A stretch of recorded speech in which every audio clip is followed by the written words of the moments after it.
بسم اللہ الرحمن الرحیم۔ السلام علیکم۔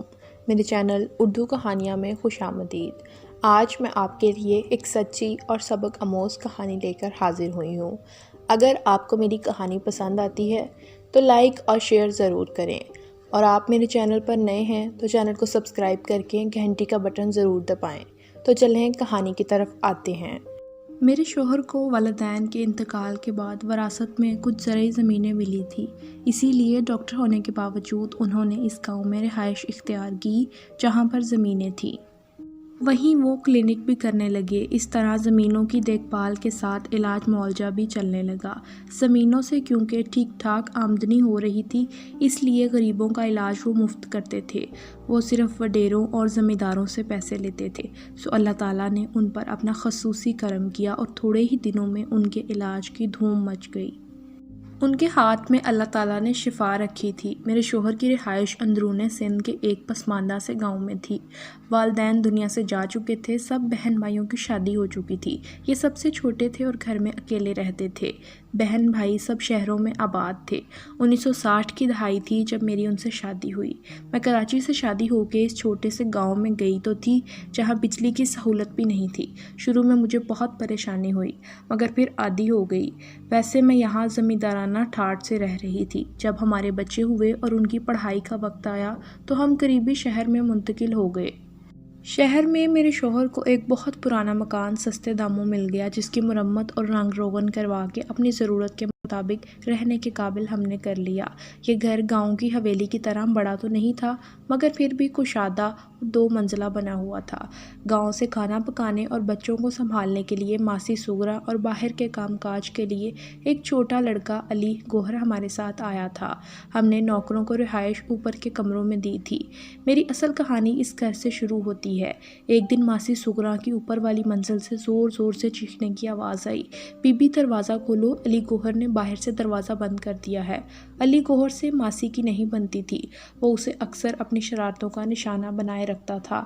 اس وقت وہ باہر سودا لینے گیا ہوگا، اس لیے ماسی کے پکارنے پر میں جلدی سے اوپر گئی، مگر دروازے پر تو باہر سے کوئی کنڈی نہیں لگی تھی۔ میں سمجھی دروازہ تیز ہوا کی وجہ سے بند ہونے سے جام ہو گیا ہوگا۔ میں نے بہت زور لگایا مگر دروازہ نہیں کھل رہا تھا۔ اتنے میں علی گوہر بھی آ گیا۔ اس نے سمجھا کہ ماسی نے اندر سے کنڈی لگا لی ہے، مگر وہ کھلی تھی۔ دروازہ باہر سے بند ہے، اندر سے نہیں۔ مجھے کچھ خطرے کا احساس ہوا تو میں نے فوراً آیت الکرسی کا ورد شروع کر دیا۔ اس کے بعد جیسے ہی علی گوہر نے دروازے کو ہاتھ لگایا، وہ آسانی سے کھل گیا۔ میں نے ماسی کو اس کے بارے میں کچھ نہیں بتایا کہ وہ ڈر نہ جائے، وہ اسے علی کی شرارت ہی سمجھ رہی تھی۔ جب میں اس گھر میں شفٹ ہوئی تو مجھے گھر کی فضا عجیب بھاری سی محسوس ہو رہی تھی، لیکن میں کچھ سمجھ نہیں سکی تھی۔ چونکہ میں بچپن سے نماز کی پابند تھی اور روزانہ چاروں کل آیت الکرسی اور منزل پڑھ کر گھر پر دم کرتی رہتی تھی، اس لیے مجھے ڈر تو محسوس نہیں ہوتا تھا، مگر کچھ انجانا سا احساس ہوتا جیسے کوئی اور بھی یہاں موجود ہے۔ دوسری بار جو واقعہ پیش آیا، اس سے مجھے یقین ہو گیا کہ یقیناً کوئی اور مخلوق بھی یہاں رہائش پذیر ہے۔ اس دن ماسی سغرا کچھ سامان نکالنے اسٹور میں گئیں۔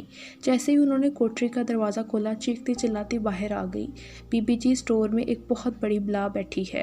کیا ہے ماسی، چلو میرے ساتھ۔ میں دیکھنے کے لیے گئی۔ نہیں بی بی، آپ نہیں جائیں، وہ بہت بڑا ہے۔ ماسی مجھے بھی روک رہی تھی۔ ارے ڈرو نہیں، میں یہ کہہ کر آگے بڑھی، اور جیسے ہی میں نے اسٹور کا دروازہ کھولا تو دہشت سے بے ہوش ہوتے ہوتے بچی۔ میں تو عورت تھی، اگر کوئی مرد بھی ہوتا تو وہ بھی حواس کھو بیٹھتا۔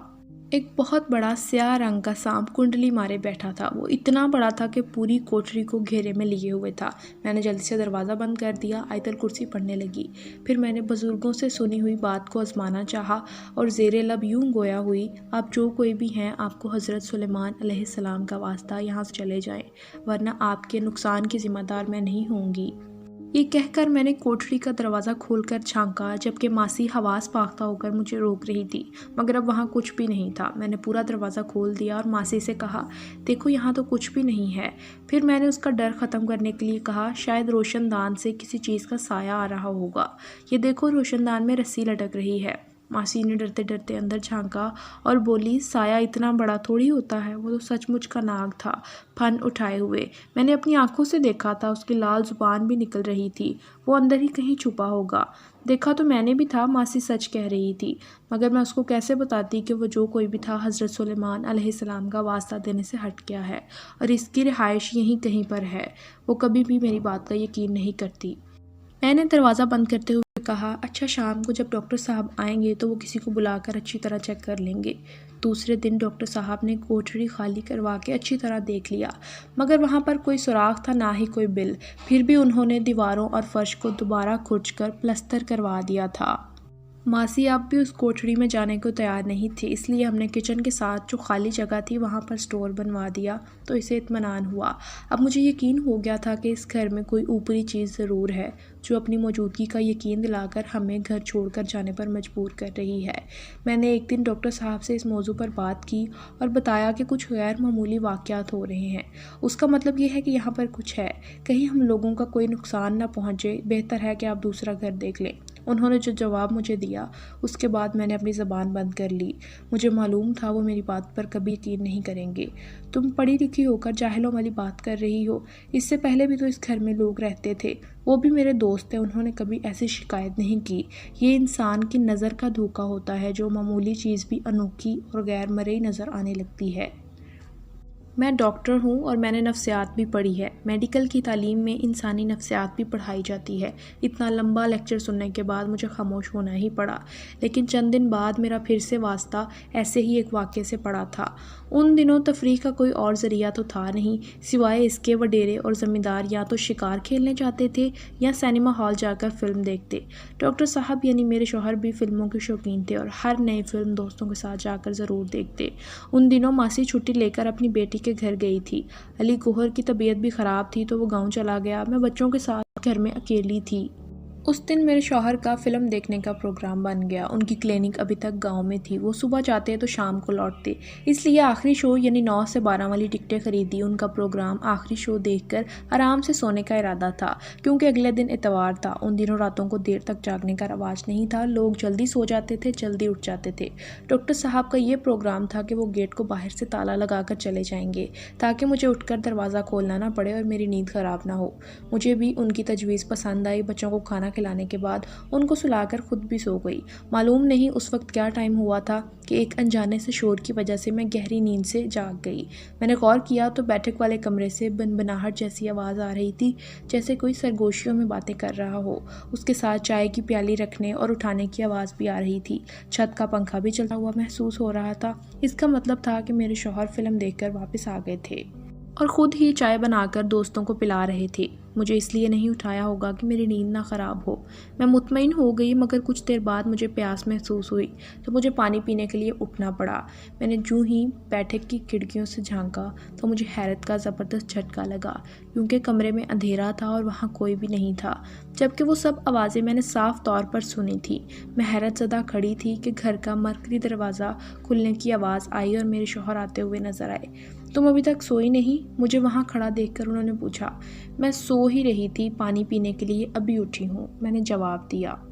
میں سمجھی شاید وہ اپنے دوستوں کو دروازے سے باہر تک چھوڑنے گئے ہوں گے، اس لیے میں نے پوچھا آپ کب آئے؟ کیا تھوڑی دیر پہلے بھی آئے تھے؟ نہیں تو مگر تم کیوں پوچھ رہی ہو؟ ڈاکٹر صاحب نے حیرت سے پوچھا۔ اس لیے کہ مجھے بیٹھک سے باتوں کی آواز آ رہی تھی اور ایسا لگ رہا تھا جیسے آپ اپنے دوستوں کے ساتھ چائے پی رہے ہوں۔ ارے نہیں بھائی، چائے تو میں باہر سے ہی پی کر آیا ہوں، تم نے کوئی خواب دیکھا ہوگا۔ مجھے معلوم تھا میں کچھ بھی کر لوں میرے شوہر کبھی نہیں مانیں گے۔ میں نے بقائے ہوش و حواس خود اپنے کانوں سے وہ آوازیں سنی تھی، اس لیے میں خاموش ہو گئی اور ساتھ ہی میں نے یہ بھی سوچ لیا کہ اس صورتحال کا مجھے مقابلہ اکیلے ہی کرنا ہے۔ اس دن میں اوپر والے پورشن میں کسی کام سے گئی تھی۔ ماسی سغرا بھی اوپر ہی تھی اور مجھ سے باتیں کرنے لگی۔ عصر کا وقت تھا، اس نے کہا بی بی آپ نماز پڑھ لیں تو میں چائے بناتی ہوں۔ وہ یہ کہہ کر نیچے چلی گئیں۔ میں ابھی اٹھنے کا ارادہ کر ہی رہی تھی کہ جس پلنگ پر میں بیٹھی تھی اچانک تیزی سے اوپر اٹھنا شروع ہو گیا۔ تھوڑی دیر تک تو میری سمجھ میں کچھ نہیں آیا، پھر یکدم مجھے خطرے کا احساس ہوا کیونکہ پلنگ اب برابر والے کمرے کی چھت کے قریب اوپر تک چلا گیا تھا۔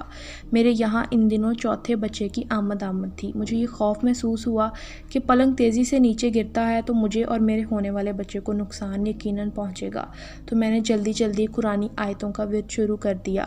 سورہ فلق، سورہ ناس پڑھتے ہی پلنگ بہت آہستہ اور آرام سے فرش پر آ لگا تھا، اور اس کے نیچے سے شیر کی جسامت کا کالا بلّا نکل کر میری آنکھوں کے سامنے دیکھتے ہی دیکھتے غائب ہو گیا۔ اس کا مطلب یہ تھا کہ اب مقابلہ واقعی شروع ہو گیا ہے۔ اس گھر میں کوئی ایسی پراسرار مخلوق بھی ہے جو مختلف پھیس میں میرے سامنے آ کر مجھے ڈرا رہی تھی۔ ان کا مقصد شاید مجھے یہاں سے نکالنا تھا، لیکن ابھی تک کوئی نقصان نہیں پہنچایا۔ میں نہ کوئی عالم فاضل تھی، نہ عامل کامل، مگر میں اللہ کی ایک ادنا بندی اتنا ضرور جانتی تھی کہ ان چیزوں سے جو ڈرتے ہیں انہی کو وہ ڈراتے ہیں۔ میں نے ڈر واقعہ ہوئی، پھر مجھے اللہ اور اس کے کلام پر پورا یقین تھا، اسی لیے مجھے غیبی مدد مل رہی تھی، اور مجھے اور گھر کے دوسرے افراد کو کوئی نقصان نہیں پہنچا تھا۔ اور دوسری بات جو میری سمجھ میں آ رہی تھی وہ یہ کہ مخلوق جو کوئی بھی ہے مجھے وہ نقصان نہیں پہنچانا چاہتی۔ شاید وہ نیک روحیں تھیں یا نیک جنات، بہرحال اچھے اور برے تو سب میں ہوتے ہیں۔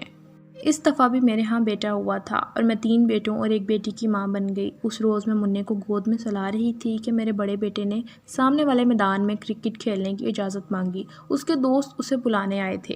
میں نے اجازت اس شرط پر دی کہ مغرب سے پہلے واپس آ جانا۔ وہ خوشی خوشی اپنا بیٹ اٹھا کر چلا گیا۔ اس بات کو بھی 5-10 منٹ ہی ہوئے تھے کہ منا سو گیا۔ میں اس کو جھولے میں لٹا کر اٹھی تھی کہ ماسی کے پاس جا کر رات کی کھانے کی تیاری کروں۔ اتنے میں مجھے سامنے سے میرا بیٹا کامل آتا ہوا نظر آ گیا۔ ارے تم اتنی جلدی واپس آ گئے، میچ ختم ہو گیا کیا؟ مگر اس نے مجھے کوئی جواب نہیں دیا اور اندر کمرے کی طرف تیزی سے قدم بڑھا دیے۔ تو میں نے پھر سے اسے آواز دی، کامل۔ میری آواز پر ماسی بھی اٹھ کر آ گئی اور بولی، بی بی کامل تو میچ کھیلنے گیا ہوا ہے، مگر ابھی تو وہ آ کر اندر گیا ہے۔ نہیں بی بی، دروازہ تو میں نے ہی بند کیا تھا، وہ ابھی واپس نہیں آیا۔ اچھا، یہ کہہ کر میں خاموش ہو گئی، مگر میں نے خود اپنی آنکھوں سے اپنے بیٹے کو دیکھا تھا۔ میری آنکھیں دھوکہ نہیں کھا سکتی۔ میں نے اپنی تسلی کے لیے اندر کمرے میں گئی، وہاں کوئی نہیں تھا۔ اب میرا شک یقین میں بدل گیا کہ کوئی اور بھی اس گھر میں رہائش پذیر ہے، اور اس نے مجھے اپنی موجودگی کا یقین دلا دیا تھا۔ اب تو مجھے غیر معمولی واقعات اور پراسرار مخلوق سے کوئی خوف تو محسوس نہیں ہو رہا تھا، بس ڈر تو یہ تھا کہ صرف ان حالات سے خوف زدہ ہو کر کہیں کام والی نہ چلی جائے۔ چھوٹے چھوٹے بچوں کے ساتھ گھر کے کاموں میں مجھے بڑی مشکل ہو جاتی، مگر شاید وہ مخلوق بھی مجھے سمجھ گئی کہ میں بھی اس کو نقصان پہنچانے کی کوشش نہیں کروں گی۔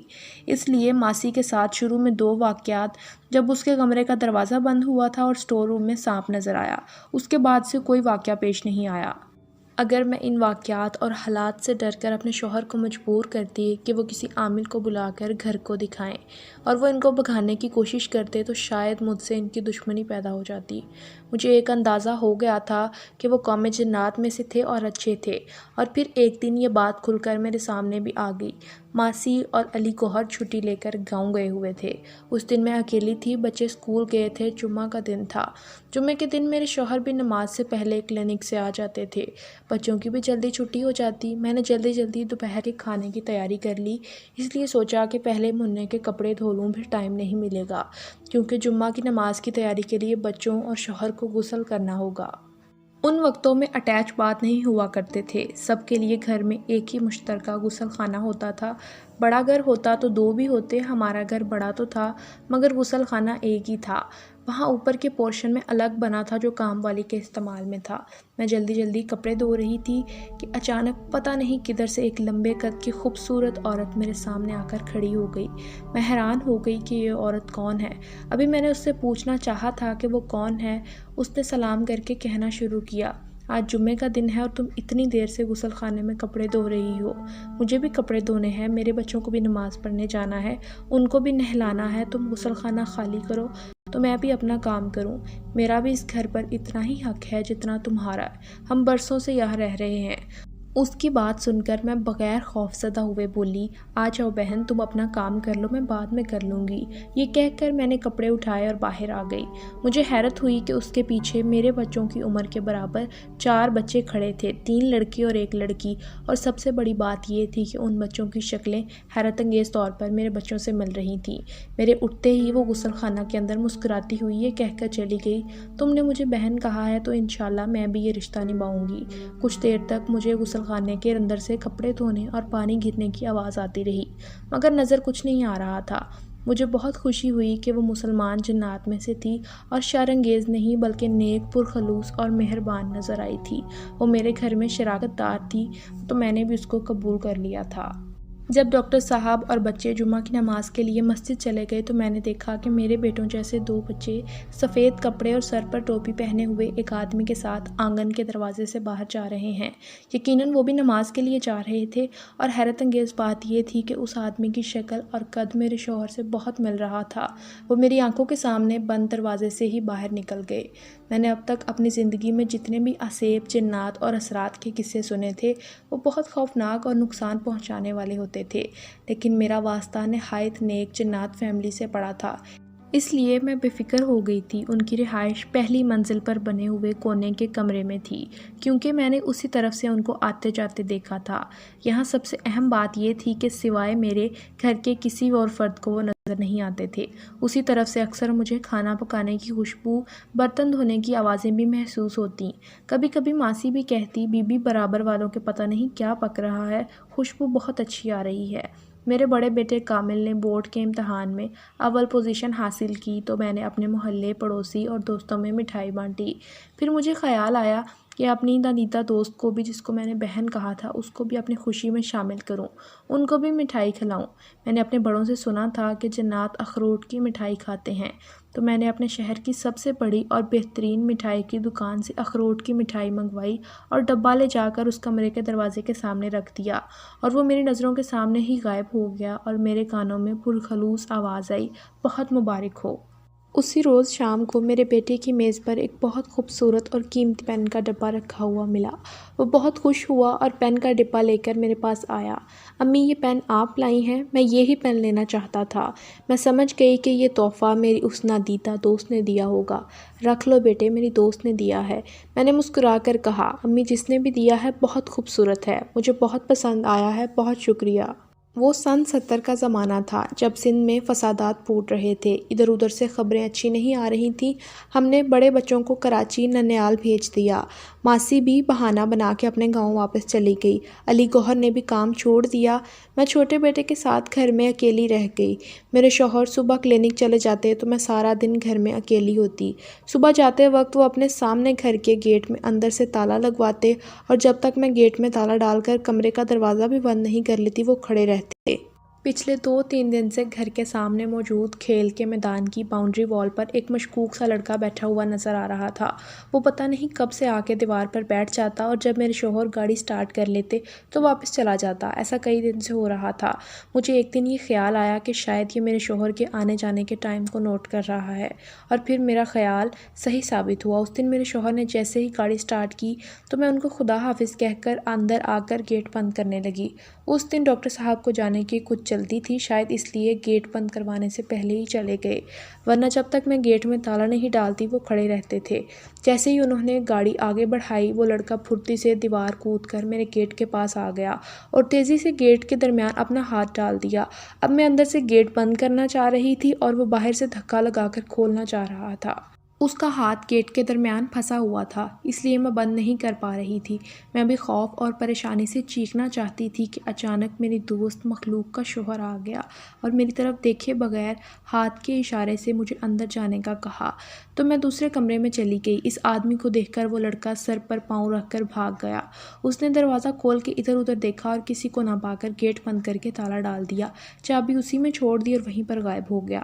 میں یہ سارا منظر کھڑکی سے دیکھ رہی تھی۔ شام کو میں نے ڈاکٹر صاحب کو بتایا کہ کس طرح وہ لڑکا اندر گھسنے کی کوشش کر رہا تھا اور میں کیسے بال بال بچی۔ یہ قصہ میں گول کر گئی کیونکہ میں اپنی دوست مخلوق کا راز نہیں کھولنا چاہتی تھی۔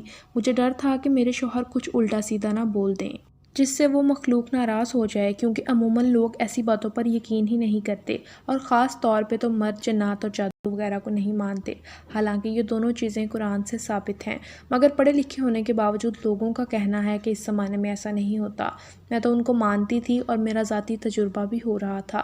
اس واقعے کے بعد میرے شوہر نے بھی مجھے کراچی میرے والدین کے پاس بھیجنے کا فیصلہ کیا، کیونکہ یہاں اکیلے رہنے میں خطرہ تھا۔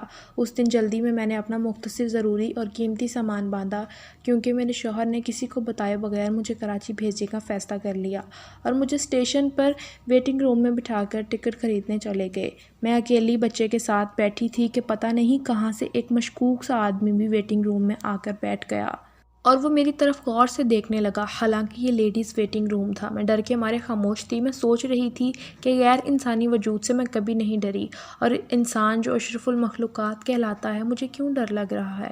میں قرآنی دعاؤں کا زیر لب ورد کرنے لگی۔ اسی وقت ایک اور فیملی جو ایک مرد، عورت اور ایک چھوٹے بچے پر مشتمل تھی، ویٹنگ روم میں آ کر میرے برابر بیٹھ گئے۔ وہ عورت سیاہ رنگ کا ٹوپی والا برقع پہنے ہوئے تھی اور کافی لمبی تڑنگی تھی۔ مرد نے بھی سفید کرتا شلوار اور سر پر سیاہ عمامہ پہنا ہوا تھا۔ اس کا قد بھی کچھ غیر معمولی لمبا تھا۔ وہ اس عورت کو بٹھا کر باہر چلا گیا تو وہ آدمی بھی جو تھوڑی دیر پہلے آ گیا تھا باہر نکل گیا، تو میں نے سکھ کا سانس لیا۔